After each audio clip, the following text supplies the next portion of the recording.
সকলোকে স্বাগতম জনাইছো আমাৰ Gyantirtha way to success YouTube চেনেলৰ নতুন এটা ভিডিঅ'লে। ইতিমধ্যে ভিডিঅ'টো থাম্বনেল আৰু টাইটেল দেখি গমে পাইছে আমি ভিডিঅ'টো কিহৰ ওপৰত ডিসকাশন কৰিবলৈ গৈ আছো। হয়, বেচেলাৰ অফ লাইব্ৰেৰী সায়েন্স। বহুতেই ভাবি থাকে যে বেচেলাৰ অফ লাইব্ৰেৰী সায়েন্স কোৰ্সটো কৰিব পৰা হলে ভাল আছিল, কাৰণ এটা এটা ৰেগুলাৰ কোৰ্স সকলোৱে জানে বা সকলোৰ কাৰণে প্ৰবলেম হয়, কাৰণ ৰেগুলাৰ ক্লাছ গৈ পানি বা জব প্ৰফাইলত থকা মানুহ বা যিকোনো ধৰণৰ হাউসৱাইফ বা এনেকুৱা ধৰণৰ ৰিলেটেড বা বেলেগ কোৰ্স কৰি থকা ষ্টুডেণ্টেও এই কোৰ্সটো কৰি থাকিবলৈ প্ৰবলেম হৈ যায়, কাৰণ ৰেগুলাৰ কলেজ গৈ পানি ক্লাছ কৰি পানি এনেকৈ ধৰণে কৰিবলৈ ডেফিনেটলি প্ৰবলেম হয়। কিন্তু এতিয়া যিহেতু ঘৰতে থাকিও বেচেলাৰ অফ লাইব্ৰেৰী সায়েন্স কোৰ্সটো কৰিব পৰা যায় আৰু এইটো সম্পূৰ্ণ সমান প্ৰায়ৰিটি পাব যিকোনো ধৰণৰ জব ইণ্টাৰভিউতে হওক, কাৰণ এইটো UGC ৰেকগনাইজ এটা ডিগ্ৰী হ'ব আপোনালোকৰ কাৰণে। গতিকে বেচেলাৰ অফ লাইব্ৰেৰী সায়েন্সটো আপোনালোকে কেনেকৈ ধৰণে কৰিব ঘৰতে থাকি এটাও ক্লাছ নকৰাকৈ সেলফ ষ্টাডিৰ জৰিয়তে গোটেইখিনি কথা ইয়াতে ডিসকাশন কৰা হ'ব। আচলতে কেৱল আপোনালোকে গৈ পানি তাৰ সেমিষ্টাৰ এক্সামবিলাক বা ইয়াৰ বেচিছত যিবিলাক এক্সাম হয় সেইখিনি দিব লাগিব। মই ইয়াতে তিনিটা কোৰ্সৰ কথা ক'ম, তিনিটা ইনষ্টিটিউটৰ পৰা কেনেকৈ ধৰণে কৰিব পাৰে মই গোটেইখিনি কথা ক'ম। এটা ইনষ্টিটিউটৰ পৰা আপোনালোকে সেমিষ্টাৰ ৱাইজ দিব লাগিব, তাৰমানে এবছৰীয়া যিটো কোৰ্স সেইটো আপোনালোকে দুটা এক্সাম দিব লাগিব পাৰ সেমিষ্টাৰ এটা আৰু ইয়াৰলি বেচিছত কেৱল এটা এক্সাম দি পানি এবছৰত এটা এক্সাম দি পানি কেনেকৈ ধৰণে কোৰ্সটো কমপ্লিট কৰিব পাৰিব মই গোটেইখিনি কথা ক'ম। আৰু বেচেলাৰ অফ লাইব্ৰেৰী সায়েন্সটো বহুতে ভাবে যে এইটো 3 বছৰীয়া দীঘলীয়া এটা কোৰ্স, কিন্তু এইটো 3 বছৰীয়া দীঘলীয়া কোৰ্স নহয়, এইটো সম্পূৰ্ণ এটা বছৰ যদি আপোনালোকে কৰে তেতিয়াহ'লে আপোনালোকে বেচেলাৰ অফ লাইব্ৰেৰী সায়েন্সৰ ডিগ্ৰীটো লাভ কৰিব। গোটেইখিনি কথা ডিটেইলছত আলোচনা কৰিম আৰু বহুত বেছি পইচা খৰচ নহয়, কেৱল 8,500 টকাতে আপোনালোকে এই এবছৰীয়া যিটো বেচেলাৰ অফ লাইব্ৰেৰী সায়েন্স এই কোৰ্সটো কৰি পানি আহিব পাৰে। গতিকে গোটেইখিনি কথা ডিটেইলছত আলোচনা কৰিম, আমি ডিৰেক্টলি ইয়াৰ যিখিনি কথা তাৰ মাজলৈ সোমাই যাওঁ, ঠিক আছে। এতিয়া চাওক, bachelor of library and information science এইটো BLIS বুলি আমি ক'ব পাৰোঁ শ্বৰ্ট ফৰ্মত, আৰু এইটো সকলোৱে হয়তো জানে। ইয়াতে আপোনালোকে এলিজিবিলিটি ক্ৰাইটেৰিয়ানো কি লাগিব BLIS কৰিবলৈ, কোৰ্স ডিউৰেশ্যন কি হ'ব, ফি ষ্ট্ৰাকচাৰ কি হ'ব, ছাবজেক্টছ কি থাকিব, কি পঢ়িব লাগিব, কেৰিয়াৰ অপৰচুনিটিছ ইয়াৰ কি থাকিব, আৰু ইয়াতে এডমিশ্যন ডিটেইলছটো কেনেকুৱা ধৰণৰ হ'ব গোটেইখিনি আমি আলোচনা কৰিম। ইয়াতে আমি তিনিটা ইনষ্টিটিউটৰ পৰা কেনেকৈ ধৰণে কৰিব পাৰি গোটেইখিনি কথা ইয়াতে আলোচনা আচলতে আমি কৰিবলৈ গৈ আছোঁ। চ' ইয়াতে আপোনালোকে ইগনো বুলি যিখন আমাৰ অপেন এণ্ড ডিষ্টেন্স লাৰ্ণিঙৰ এখন ইউনিভাৰ্চিটি আছে, Indira Gandhi national open university. তো সেইখন ইউনিভাৰ্চিটিৰ পৰা আপোনালোকে অনলাইন মোডতো এইটো কোৰ্স কৰিব পাৰিব, আৰু এইটো আপোনালোকৰ ODL, যিটো ODL বুলি কৈ দিয়াৰ লগে লগে হয়তো বুজি নাপাব আপোনালোকে, যিটো অপেন এণ্ড ডিষ্টেন্স লাৰ্ণিং, যিটো নেকি আপোনালোকে ঘৰতে থাকি পানি ক্লাছ নকৰি পানি ডাইৰেক্ট পৰীক্ষাটো দিলেই হয়, তো সেইটো ভাগেও কৰিব পাৰিব। তাৰমানে ইগনোৱে এই কোৰ্সটো অনলাইন মোডতো আপোনালোকক অফাৰ কৰিব আৰু ODL মোডতো অফাৰ কৰিব। গোটেইখিনি আলোচনা কৰিম। ইয়াৰ লগতে KKSSটো নতুনকৈ আহিছে, দুটামান সেশন ইতিমধ্যে গৈছে KKSSত। সেই KKৰ পৰাও আপোনালোকে এই কোৰ্সটো ODLত কৰিব পাৰিব। এতিয়া গোটেইকেইখন ইউনিভাৰ্চিটিৰ পৰা কেনেকৈ ধৰণে কৰিব পাৰিব, কোৰ্স ষ্ট্ৰাকচাৰ কি হ'ব,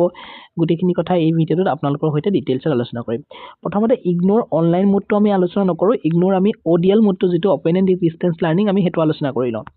আৰু সেইটো আলোচনা কৰিবলৈ আমি অকণমান তললৈ স্ক্ৰল কৰিব লাগিব। ইয়াতে আপোনালোকে চাব পাৰে, ইয়াতে এইডোখৰ পৰা চালে হ'ব, IGNOU BLIS admission 2026 complete course details about the programme আমি ইয়াতে লিখি ৰাখিছোঁ, আপোনালোকে চাব পাৰে। BLIS ইয়াতে চাওক, bachelor of library and information science. Program টাইপটো আপোনালোকৰ এইটো এটা ডিগ্ৰী কোৰ্স হয়, এবছৰীয়া যিটো এইটো ডিগ্ৰী হিচাপে ধৰা হয়, আৰু মোডটো হৈছে অপেন ডিষ্টেন্স লাৰ্ণিং ODL, যিটো শ্বৰ্ট ODL বুলি কোৱা হয়। আৰু স্কুল অফ ছ'চিয়েল ছায়েন্সেছ ইগনোৱে প্ৰভাইড কৰিব, যিটো Indira Gandhi national open university, আৰু কোৰ্স ডিউৰেশ্যনটো 1 year হয়, আৰু এইটো মিডিয়ামটো কিন্তু ইংলিছ মিডিয়ামত থাকিব। আপোনালোকে ইয়াতে অসমীয়া মিডিয়ামত লিখিম বুলি ভাবিলে বা অসমীয়া মিডিয়ামত পঢ়িম বুলি ভাবিলে এইটো নহ'ব, ইংলিছ মিডিয়ামতে ইয়াতে কিতাপবিলাক পাব আৰু ইংলিছ মিডিয়ামতে আপোনালোকে লিখিব লাগিব। কিন্তু ইয়াতে এটা কথা কৈছে, যদি আপোনালোকে এছাইনমেণ্টবিলাক হিন্দীত দিম বুলি কৰে হিন্দীতো দিব পাৰিব, কাৰণ ইন্দিৰা গান্ধী নেশ্যনেল ইউনিভাৰ্চিটিখন এখন ইণ্ডিয়াৰ নেশ্যনেল এখন ইউনিভাৰ্চিটি হয়। চ' ইয়াতে হিন্দীটো আপোনালোকক একচেপ্ট কৰা হ'ব, কিন্তু মিডিয়ামটো ইংলিছে থাকিব। যদি আপোনালোকে বিচাৰে আপোনালোকে বোলে কোৰ্স এছাইনমেণ্টবিলাক বা প্ৰেক্টিকেলবিলাক বোলে আমি হিন্দীত লিখোঁ, তো তেতিয়াহ'লে হিন্দীত পাৰিব, বা এক্সামতো হিন্দীত বোলে লিখোঁ বুলি ভাবিলে লিখিব পাৰিব, কিন্তু অসমীয়া তাত ছিষ্টেম নাই, ঠিক আছে। This program is specifically specially designed for student who want to gain professional knowledge in আপোনালোকে যদি library management information services documentations cataloguing classifications and digital library চিষ্টেমৰ বিষয়ে কিবা জানিব বিচাৰিছে তো এই কোৰ্চটো সেইকাৰণে অফাৰ কৰা হৈছে বা আপোনালোকে জানি লাইব্ৰেৰী পঢ়িলে কি কেনেকুৱা ধৰণৰ চাকৰি পাব পাৰে BLIছৰ পিছত MLIছ কৰিব পাৰে MLIছৰ পিছত নেট স্লেট দিব পাৰে তাৰ পাছতে গৈ পিনি আপোনালোকে খুব এখন ডাঙৰ বিশ্ববিদ্যালয় বা মহাবিদ্যালয়ত এগৰাকী লাইব্ৰেৰিয়ান হিচাপে নিজকে নিযুক্ত কৰিব পাৰে এতিয়া এই কোৰ্চটো আপোনালোকে কৰিবলৈ যাওঁতে 9টা আপোনালোকে যেহেতু এবছৰীয়া কোৰ্চ হয় BLIছটো ইগনোৰ পৰা কৰিবলৈ গ'লে আপোনালোকৰ 9খন পেপাৰ থাকিব 9খনৰে 4খন আপোনালোকৰ থিয়ৰি বেছ পেপাৰ হ'ব 4খনৰ আপোনালোকে নিজে এক্সাম দিব লাগিব আৰু বাকি থাকিলে প্ৰেক্টিকেল কোৰ্চ কেইখনমান থাকিব প্ৰেক্টিকেলৰ পেপাৰ আপোনালোকৰ 5খন থাকিব এখন প্ৰেক্টিকেল কৰিব লাগিব 5খন পেপাৰ তো ইয়াতে যদি নেক্সট তললৈ চাই আপোনালোকে মই পেপাৰসমূহ কি হয় সেইবোৰ পাছত আলোচনা কৰি দিম এতিয়া আৰু এইটো ভিডিঅ'ত গোটেইখিনি ডিটেইলছত আলোচনা কৰিবলৈ অকমান প্ৰবলেম হ'ব কাৰণ ভিডিঅ'টো যথেষ্ট দীঘলীয়া হৈ যাব although the program is offered in English medium গোটেই প্ৰগ্ৰেমটো ইংলিছ মিডিয়ামতে অফাৰ কৰা হ'ব students can write assignments and term end examinations in Hindi as well হিন্দীত লিখিব পাৰিব সেইটো কথা মই কৈ আহিছোঁ ইয়াতে এলিজিবিলিটি ক্ৰাইটেৰিয়ানো কি লাগিব আপোনালোকক students can apply if they have যদি আপোনালোকৰ বেচেলাৰ ডিগ্ৰী আছে with 50% marks for general category আৰু 45% মাৰ্কছ SC ST OBC আৰু ফিজিকেল হেণ্ডিকেপ কেটেগৰী যদি আছে 45% তাৰমানে আপোনালোকে এই কোৰ্চটো কৰিবলৈ হ'লে BLIছ কৰিবলৈ হ'লে বেচেলাৰ অফ লাইব্ৰেৰী সায়েন্স কৰিবলৈ হ'লে আপোনালোকে বেচেলাৰ ডিগ্ৰী পাছ কৰা হ'ব লাগিব অলৰেডি বেচেলাৰ ডিগ্ৰী পাছ কৰা হ'ব লাগিব যিকোনো ষ্ট্ৰীমৰ পৰা যিকোনো সাবজেক্টত উইথ 50% মাৰ্কছ থকা হ'ব লাগিব ফৰ জেনেৰেল কেটেগৰী আৰু OBC ST বা এনেকুৱা ধৰণৰ ৰিজাৰ্ভ কেটেগৰী হ'লে 45% মাৰ্কছ থাকিলেও আপোনালোকে এপ্লাই কৰিব পাৰিব লগতে অপচন 2 এটাও দিছে যদি আপোনালোকৰ হেতু নাই তেতিয়াহ'লে আপোনালোকে যিকোনো শাখাত যিকোনো ষ্ট্ৰীমত যিকোনো সাবজেক্টত বেচেলাৰ ডিগ্ৰী কৰাৰ লগতে 1 ইয়াৰ যদি ডিপ্লোমা আছে আপোনালোকৰ লাইব্ৰেৰী সায়েন্সত তেতিয়াহ'লেও আপোনালোকে ইয়াতে আবেদন কৰিব পাৰিব নহ'লে যদি আপোনালোকৰ হেতু নাই যদি বেচেলাৰ ডিগ্ৰী আছে জেনেৰেলি আৰু 2 বছৰীয়া যদি ৱৰ্ক এক্সপেৰিয়েন্স আছে লাইব্ৰেৰীত কাম কৰা বা ইনফৰমেশ্যন চেণ্টাৰত কাম কৰা তেতিয়াহ'লেও আপোনালোকে ইয়াতে আবেদন কৰিব পাৰিব কিন্তু আপোনালোকৰ সেই 2 বছৰীয়া এক্সপেৰিয়েন্সটো লাগিব আৰু কিন্তু আজিকালিতো সকলোৱে 50% থাকেই বেচেলাৰ ডিগ্ৰীত গতিকে এইবিলাক কথা ইমান চিন্তাই নাই নেক্সট ফি ষ্ট্ৰাকচাৰটো চাওক একেবাৰে কম এবছৰীয়া গোটেই ডিগ্ৰী কোৰ্চত আপোনালোকে মাত্ৰ 9000 টকা এটা পেমেন্ট কৰিব লাগিব আৰু আপোনালোকে BLIছ বেচেলাৰ অফ লাইব্ৰেৰী সায়েন্স গোটেই কোৰ্চটো ল'ব পাৰিব এডিশনাল ৰেজিষ্ট্ৰেশ্যন ফি আৰু ডেভেলপমেন্ট ফি এটা লাগিব গতিকে ধৰি থওক আপোনালোকে 10000 11000 ভিতৰত গোটেই কোৰ্চটো কমপ্লিট হৈ গৈছে কিন্তু টোটেল কোৰ্চ ফিজ কিন্তু 9000 হয় কাৰণ ইয়াতে ৰেজিষ্ট্ৰেশ্যন ফিজটো তেওঁলোকে এক্সট্ৰাকে ল'ব ঠিক আছে নেক্সট যদি চাই ইয়াতে কেৰিয়াৰ অপৰচুনিটিজ এইখিনি আৰু নতুনকৈ মই কৈ দিয়া কথাই নাই কাৰণ দেখিয়ে থাকে লাইব্ৰেৰী সায়েন্সৰ কেনেকুৱা ধৰণৰ পোষ্টবিলাক ওলাই থাকে ইয়াতে আপোনালোকে স্কুল লাইব্ৰেৰীছত চান্স পাব কলেজ লাইব্ৰেৰীজ ইউনিভাৰ্চিটি লাইব্ৰেৰীজ গভৰ্ণমেণ্ট যিকোনো লাইব্ৰেৰীজ ইনফৰমেশ্যন চেণ্টাৰ্ছ আৰু ডিজিটেল লাইব্ৰেৰী সায়েন্স ইয়াতে লাইব্ৰেৰিয়ান বা বেলেগ ধৰণৰ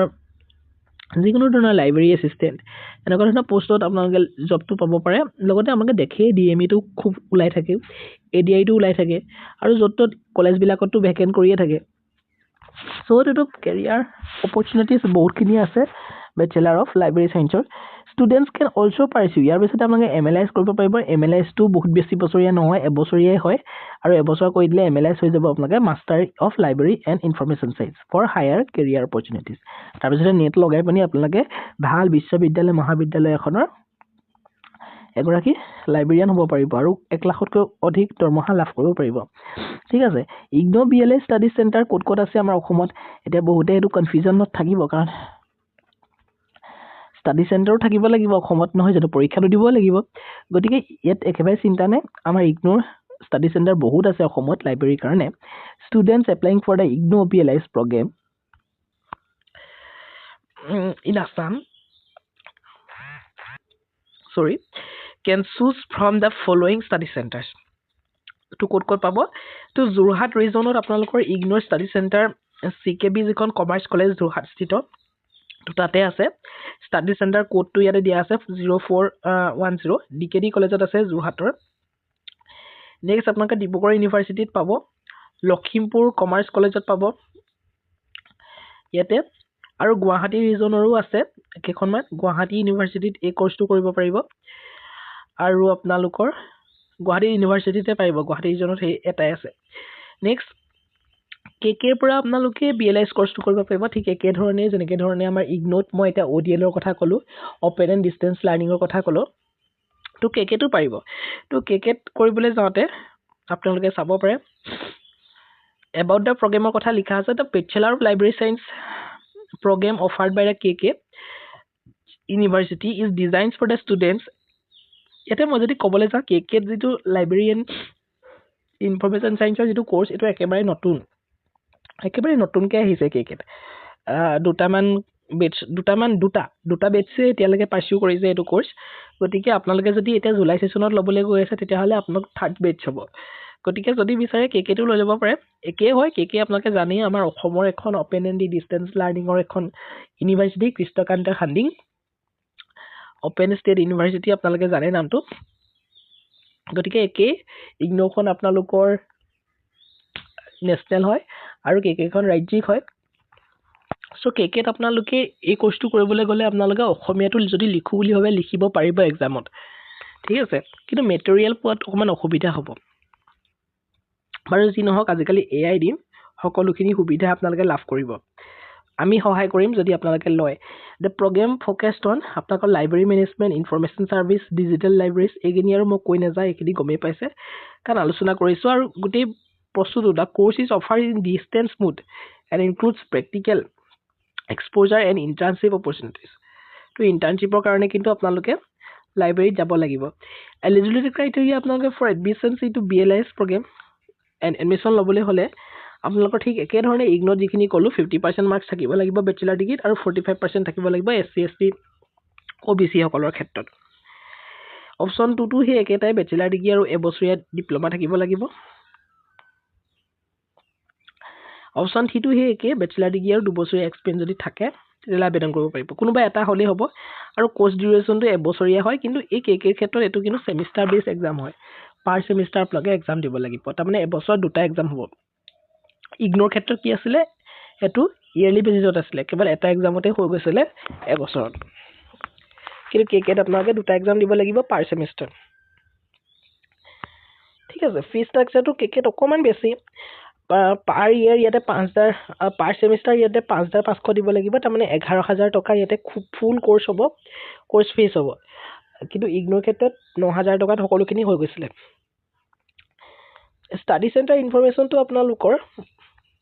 এটা ষ্টাডি চেণ্টাৰ এটাতে আছে যেহেতু ইমান লাছৰি তেলকে পাৰ্সিউ কৰা নাই বহুতে গমো নাপায় এতিয়ালৈকে Krishnakanta Sandikai state open university যেটো মেইন হেডকোৱাৰ্টাৰ গুৱাহাটী ষ্টেট তো তাতে ইয়াতে ষ্টাডি চেণ্টাৰটো আছে কিন্তু ইয়াতে এটা ভাল খবৰ মই আপোনালোকক দিদু অসমৰ যিকোনো ৰাজ্যৰ পৰা অসমৰ যিকোনো জিলাৰ পৰা যদি আপোনালোকে কৰিব বিচাৰিছে এই কোৰ্সটো তেতিয়াহলে আপোনালোকে ষ্টাডি চেণ্টাৰ যদিও গুৱাহাটী স্থিত কেকেৰ হেডকোৱাৰ্টাৰ হয় হেডকোৱাৰ্টাৰ ইউনিভাৰ্চিটি হয় তথাপি আপোনালোকে যিকোনো জিলাৰ পৰা যিকোনো কলেজৰ পৰা এপ্লিকেশন কৰি পানি আপোনালোকে যিকোনো জিলাৰ পৰা এপ্লিকেশন কৰি পানি আপোনালোকে ইয়াতে যিকোনো কলেজৰ পৰাই এক্সামটো দিব পাৰিব গৈ পানি কেকে ইউনিভাৰ্চিটিতে দিব লাগিব এনে ধৰণৰ কথা নাই বুলি আপুনি নগাঁৱত পঢ়ি আছে নগাঁৱত ঘৰ আপোনাৰ নগাঁও কলেজৰ পৰা দিব বিচাৰিছে তো এপ্লিকেশনখন কৰিলে হ'ব ইউনিভাৰ্চিটিয়ে কোৱেশ্চন পেপাৰ বহি সব পঠাই দিব আপোনালোকৰ নগালে আৰু হি এক্সাম ডেটটো আপোনালোকে নগা কলেজতে দিব পাৰিব এক্সামটো তো এই ধৰণৰ এক সিস্টেম আছে মই দেখাই দিম বাৰু হেবু পাছত যদি আপোনালোকে বিচাৰে কেৰিয়াৰ অপৰচুনিটিজ কিনি মই পুনৰ নকওঁ ইয়াতো আপোনালোকে কৰিলে MLS পাছত কৰিব পাৰিব এতিয়া লাষ্ট অপচনটো আপোনালোকৰ থাকিলে ইগনোৰ যেটো আপোনালোকৰ অনলাইন কোৰ্স অনলাইন মোডত যেটো BLS কোৰ্স আছে হেতুৰ বিষয়ে আমি জানিম এটো চাই লওক আপোনালোকে bachelor of library and information science একেটা কোৰ্সে হয় কিন্তু ইয়াতে ইগনোৰে অনলাইন মোডতো আপোনালোকৰ এই কোৰ্সটো প্ৰভাইড কৰিছে The Bachelor of Library Science BLS program is designed to provide students with professional knowledge and practical skills in library management, information organization, documentation, and digital information service. The program prepares learners to work efficiently in school, colleges, university, and government libraries. With the growing demand for online education, IGNOU offered this program in online mode. Online mode offer korise, making it convenient for students and working professionals to pursue higher education from home. একেবাৰে ঘৰৰ পৰা কৰিবলৈ আপোনালোকে online মোডটো except কৰিব পাৰে ইয়াতে কিন্তু আপোনালোকে 10+2 কোৱালিফিকেশন যদি আছে তেতিয়াও আবেদন কৰিব পাৰিব আৰু ইংলিশ আৰু হিন্দী দুইটা মিডিয়ামতে আপোনালোকে ইয়াতে কোৰ্সটো কৰিব পাৰিব আৰু ইয়াতে কিন্তু ডিউৰেশ্যনটো কিন্তু এটা ডাঙৰ প্ৰশ্ন, কাৰণ ইয়াতে এবছৰীয়া কোৰ্চ নহ'ব, কাৰণ ইয়াতে 10+2হে আপোনালোকক বিচাৰিছে। এইটো BLS কৰিবলৈ, অনলাইন মোডৰ BLS2 কৰিবলৈ আপোনালোকে 3 বছৰ পঢ়িব লাগিব। তাৰমানে জেনেৰেল আমি বেচেলাৰ ডিগ্ৰী যেনেকৈ ধৰণে কৰোঁ, তেনেকৈ ধৰণে বেচেলাৰ ডিগ্ৰী ইয়াতে কৰিব লাগিব 3 বছৰীয়া, আৰু মেক্সিমাম ডিউৰেশ্যন 6 বছৰ। 3 বছৰীয়া কোৰ্চ থাকিব ইগনোৰ ফালৰ পৰা অনলাইন মোডত। তাৰমানে জেনেৰেলি আমি যেনেকৈ বেচেলাৰ ডিগ্ৰী কৰি আহিছোঁ আগতে ৰেগুলাৰ গৈ পিনি, তেনেকৈ 3 বছৰ তেনেকৈ ধৰণে এইটো কৰিব লাগিব, কাৰণ ইয়াত হাই ছেকেণ্ডেৰী পাছতে আপোনালোকে এডমিশ্যন দিছে। তো সেই 3 বছৰ পঢ়াৰ পাছত আপোনালোকে এইটো পাছ কৰিব, আৰু সেই 3 বছৰটো আপোনালোকে যদি কিবা কাৰণত পৰীক্ষা দিব নোৱাৰিলে, তো তেতিয়াহ'লে আপোনালোকৰ ৰেজিষ্ট্ৰেশ্যনটো 6 বছৰলৈকে ভেলিডিটি থাকিব। 6 বছৰৰ ভিতৰত আপোনালোকে শেষ কৰিব পাৰিব, কিন্তু 3 বছৰতে শেষ হৈ যাব যদি ভালকৈ পঢ়ে। কোৰ্চ ফিজটো একেবাৰে কম, 4,000 টকা পাৰ ইয়েৰ, তাৰমানে 3 বছৰত আপোনালোকৰ 12,000 টকা হ'ব। Examination fees are not included in the course fees and will be charge separately. গতিকে ইয়াতে বেলেগ এক্সামিনেশ্যন ফিজো আপোনালোকে দিব লাগিব যেতিয়া এক্সামিনেশ্যনবিলাক হ'ব। গতিকে 13,000 14,000ৰ ভিতৰত আপোনালোকৰ গোটেই কোৰ্চটো শেষ হৈ যাব। আৰু যদি বিচাৰিছে ক্লাছ 10 12 পাছৰ পিছত, তেতিয়াহ'লে এইটো ল'ব পাৰে আপোনালোকে, যদি বেলেগ আপোনালোকৰ কোনো প্লেনিং নাই। জব আৰু ফিউচাৰ অপৰচুনিটিজ এইখিনিতো মই নকওঁৱেই, বাকী মই ক'লোঁ যে কেনেকৈ ধৰণে অনলাইন মোডতো কৰিব পাৰে। অনলাইন মোডতো এইটো আপোনালোকে খুব সুন্দৰভাৱে এইটো কৰিব পাৰে। বহুত আচলতে ভাল অপৰচুনিটিজ এইবিলাক দি আছে আমাৰ অপেন এণ্ড ডিষ্টেঞ্চ লাৰ্ণিঙৰ যিবিলাক ইউনিভাৰ্চিটি। এতিয়া ইগনোৰ অনলাইন মোডটোতো বহুত হেল্পফুল হ'ব আমাৰ ল'ৰা ছোৱালীখিনিৰ কাৰণে। আৰু বাকী ODL আৰু KKSSU আৰু ইগনোৰ ODLখিনিৰ কথা ক'লোৱেই কেনেকৈ ধৰণে কৰিব পাৰিব। চ' মই ভাবিছোঁ বহুত বেছি হেল্পফুল হ'ব আপোনালোকৰ কাৰণে এই কোৰ্চসমূহ, আৰু ভিডিঅ'টো ডেফিনেটলি ইনফৰ্মেটিভ হৈছে আৰু হেল্পফুল হৈছে। আৰু যদি কিবা জানিবলগীয়া হৈছে ডেফিনেটলি আপোনালোকে আমাক কমেণ্ট ছেকশ্যনত জনাব পাৰে, আমি ডেফিনেটলি আপোনালোকক সহায় কৰিবলৈ চেষ্টা কৰিম। তো ভিডিঅ'টো ইমানেই আছিলে। মই যে ভিডিঅ'টো আপোনালোকৰ কাৰণে হেল্পফুল হৈছে, আৰু হেল্পফুল হৈছে বুলি যদি ভাবিছে ডেফিনেটলি চেনেলটো ছাবস্ক্ৰাইব কৰি বেল আইকনটো প্ৰেছ কৰিব, যাতে আহিবলগীয়া ভিডিঅ'সমূহৰ সৈতে আপোনাক নটিফাই দিব পাৰে। Thank you so' much, see in the next video'.